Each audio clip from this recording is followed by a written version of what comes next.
রাজধানীর নিত্যপণ্যের বাজারে সবজির দাম কিছুটা কমতির দিকে, তবে ডিম ও মাছ মাংসের দাম বাড়তি। বেশিরভাগ সবজি কেজি প্রতি বিক্রি হচ্ছে ৬০ থেকে ৮০ টাকায়।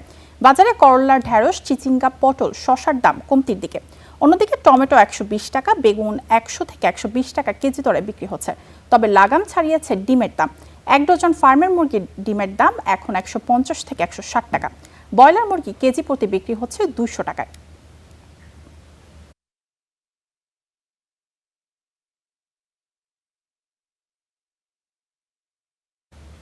রাজধানীর নিত্যপণ্যের দরদাম নিয়ে বিস্তারিত জানাতে কাউরান বাজার থেকে যুক্ত হচ্ছেন আমাদের সহকর্মী আফরোজা লামিয়া।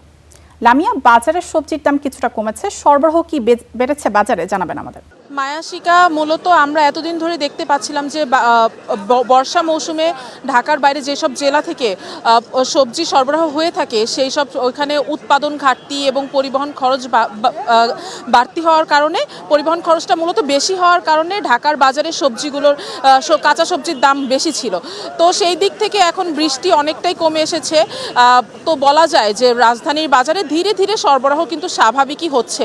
এই জন্যই মূলত কাঁচা সবজির দাম এখন কমতির দিকে। আমি যদি আপনাকে একটু বিস্তারিত জানাতে চাই যে আমরা কিছুদিন আগেও দেখছিলাম যে প্রতিটি সবজি মূলত ১০০ টাকা, ১০০ থেকে ১০০ টাকার উপর পর্যন্ত যে বিক্রি হয়েছে ১৫০, ১৮০ এরকম টাকায়। কিন্তু এখন যেই সবজিগুলো দেখতে পাচ্ছি, করলা, চিচিঙ্গা, বরবটি, পটল, এই সবজিগুলো কিন্তু ৬০ থেকে ৮০ টাকার মধ্যে বিক্রি হচ্ছে।